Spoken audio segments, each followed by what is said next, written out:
Two. All right, good morning, everybody. Thanks so much for being with us. Time for our segment called In Case You Missed It. I'm Joy Lim Nacron here with Brooks Baptiste. And Brooks, everybody in this newsroom, a lot of people have been talking about Dragon Con. Oh yeah. Okay. So look, if you're new to Atlanta, you better get caught up because this is one of those events that definitely tends to take over the city, or at least a part of the city, and it is back starting today. So let's talk about Dragon Con and what you can expect if you have to go out there into more of the downtown area and the Peachtree City portion of the city. So, all right, well, Dragon Con kicking off today. The big highlight, though, I think it is so important to note, is going to be the parade on Saturday. It'll wind down Peachtree Street starting at 10 o'clock that morning. But just take a look at some of this video that's coming across the screen. This just gives you an idea of how many people come on out to dress in their favorite costumes. Joy, some folks might look at us a little crazy because we're dressed like this, but it is what it is. Yeah. If you are a lover of anything, comic figure wise or anything like that, then this is definitely It's the like event for you. Halloween. It is. You know what? That might be the best way to put it. And the nicest way to put it, kind of like an early Halloween, right? I honestly love it. I love Halloween. This So is so yeah, great. you see a little bit of everybody out there. You can see some of your favorite characters all marching down the road. So it's just a heads up for you because on Saturday, if you plan to be out there in that area, again, this is in the downtown area on Peachtree Street, you do want to be careful because a lot of it's probably going to be closed off, and then some parts of it just going to be congested because Yeah, of this. But it's for always a fun sure. time and always brings thousands of people, not just from the country here, but even from all across the globe. That's amazing. Honestly, I love all these costumes. This is amazing. And you know what? Maybe it didn't fall on any more perfect of a weekend because we know some of you are going to be heading out of town. A lot of you are already talking about what you're doing for the Labor Day holiday. So I just want to give you a heads up that this is expected to be the busiest Labor Day travel period for our nation's airports. Representatives from the Transportation Security Administration, which we know as the TSA, tell us that they expect to screen more than 17 million passengers between today and next Wednesday as a lot of people finally come on back home. Well, it's not just the travelers headed to beaches or lakes. This weekend also coincides with opening weekend of the college football season. So you can imagine folks are hopping on planes. Some people are, going back home because maybe back home your favorite team is there. If you've moved away from home and whatnot, Georgia State Patrol is reminding us that troopers are going to be out and about. So that is a reminder, especially if you're driving. Expect people out there on the roads, but if you are driving, might want to slow it down a little bit. Don't think that you can eat up time on the road because, as I've said, Georgia State Patrol is planning to be out there on the roads, and you don't want to find yourself in a situation where you're getting a ticket, if you can avoid it. Yeah, absolutely, absolutely. And, in terms of the airport, I mean, Hartsfield-Jackson Atlanta International Airport preparing for just a huge influx Oh, of yes. travelers like we've been talking about. Rebecca Schramm actually has more on that. A nice little crowd this morning as travelers prepare to head out of town for the Labor Day weekend. Yeah, of course, this is not as big as, say, the July 4th weekend or Thanksgiving weekend, but as far as the Labor Day weekend goes, this is expected to set a record. Representatives from the Transportation Security Administration, TSA, tell us they expect to screen more than 17 million passengers between today and next Wednesday. It's going to be busy on the roads, too, according to the American Automobile Association, of course known as AAA. This Labor Day weekend will be the busiest in a couple of years, and it's not just travelers headed to beaches or lakes. This weekend also coincides with the opening weekend of the college football season, so a lot of people are going to be headed to and from the games. The Georgia State Patrol reminds us that troopers will be everywhere. And just to throw out an important statistic, last Labor Day weekend statewide, we had 358 arrests for driving under the influence of alcohol or drugs. That's a very significant high number. So drive responsibly, and if you're flying, try to limit your luggage to carry-on only. That'll save you trouble after you land. At Hartsfield-Jackson Atlanta International Airport, Rebecca Schramm, Atlanta News First.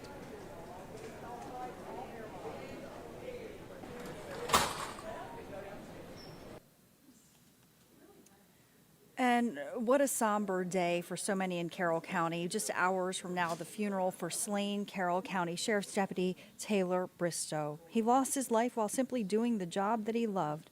Atlanta News' first Don Shipman is at Mount Holy Church, where it's been a difficult few weeks for Metro law enforcement.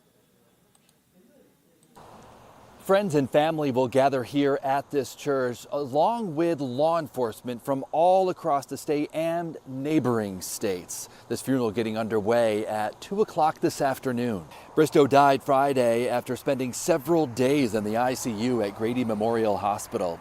He's survived by his wife and 2 children. The Carroll County Sheriff's Office says that protecting children and pets from abuse was his passion as a deputy. The 30-year-old died serving a warrant in a child exploitation case. Over the last week, the Carroll County community as a whole has come together to support both Bristow's family, but also his law enforcement colleagues. You try not to think it's going to happen, but it could happen to any of these guys at any time, and that's what they live on a daily basis. They never know what the day holds, and so it's just awesome that the community can come together and support them and be there for them. As we get closer to when this funeral is slated to start at 2 o'clock, be aware that this area will be congested as all of those law enforcement personnel, as well as friends and family, make their way to the church. Highway 27 could be a bit congested. If you can't make it to the funeral, you can watch it on Facebook and on YouTube. We'll link you there via our website. We're here in Carroll County. Don Shipman, Atlanta News First.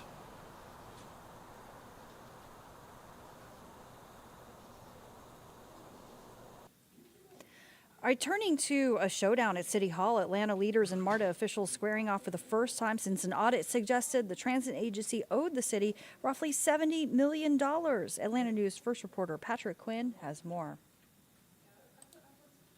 I'm going to have to say I'm a little bit disappointed today. The concerns and the perceptions out there are real. What's your response to that? City leaders peppering MARTA CEO Collie Greenwood with critical questions after the release of an audit alleging the transit agency misappropriated funds and could owe the city as much as $70 million. When you read a statement like that, I have but one option, which is to punch back here publicly. CEO Greenwood on the defense. He said he could not speak to specific questions until they fully reviewed the audit, but he called it flawed and said auditors used an incorrect funding method to calculate the $70 million discrepancy. No malfeasance, no wrongdoing, no fatal flaw, no corruption, none of that. Afterwards, we tried to talk with CEO Greenwood. His team ushered him away and denied an interview. Atlanta City Council President Doug Shipman told me to move forward, MARTA must pay up, and said Atlanta citizens deserve to see more from the $2.7 billion More MARTA program, funded by a half-penny sales tax passed by Atlanta voters in 2016. Here's the progress we've made. We basically have a partially completed Summerhill line, and we have no other capital projects done, and it's been 7 years. Councilmember Alex Wan characterized MARTA expansion efforts as churning. Churn is where you just kind of spin and spin and spin and nothing's happening. Shipman said to move forward, the city and MARTA must rework their intergovernmental agreement to improve management of the More MARTA program. That the IGA and the way that the overall program is managed needs to be updated, needs to change, needs to get better, because right now it's not. Greenwood said he believed the audit was productive, and he too would like to find common ground to expand transit across Atlanta. It's not about one project. It's about, the next 15 years of progress inside this city, and we don't do that on an island. Patrick Quinn, Atlanta News First.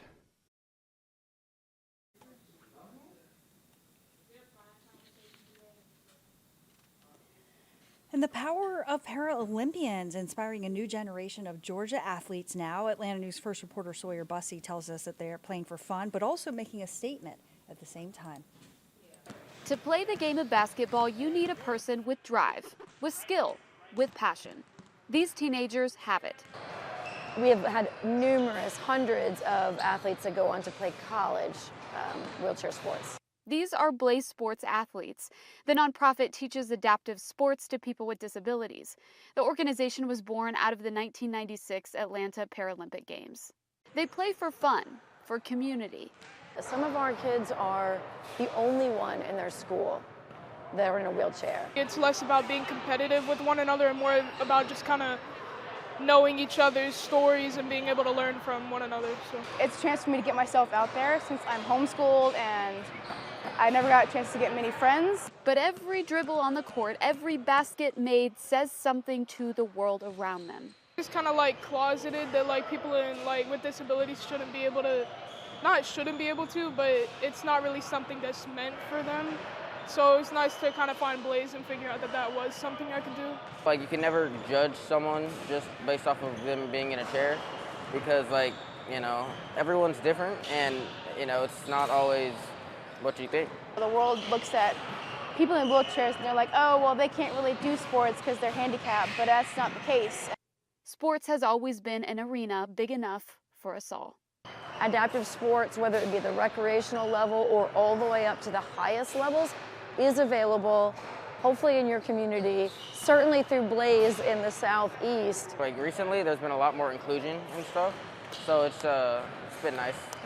And, like, it's been seen as, like, a real sport. I wish people would see that it's just like, it's awesome to play basketball while you're handicapped. It gives you something to be proud of about yourself. In Alpharetta, Sawyer Bussey, Atlanta News First.